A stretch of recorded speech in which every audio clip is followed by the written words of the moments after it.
Sa nalalapit na panahon ng barangay at sangguniang kabataan eleksyon, papagamit raw ang mga body-worn camera sa kapulisan na magsasagawa ng checkpoint.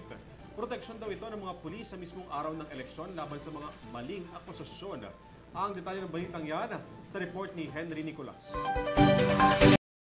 Nakatakdang ipagamit ng Philippine National Police ang kanilang mga body-worn cameras sa kanilang mga tauhan na magsasagawa ng checkpoint sa panahon ng Barangay at Sangguniang Kabataan Election o BSKE.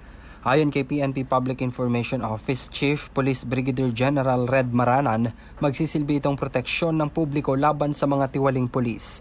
Magsisilbi rin itong proteksyon ng mga pulis laban sa mga maling akusasyon habang ginagampanan nila ang kanilang mga tungkulin, lalo na sa pagsasagawa ng checkpoint.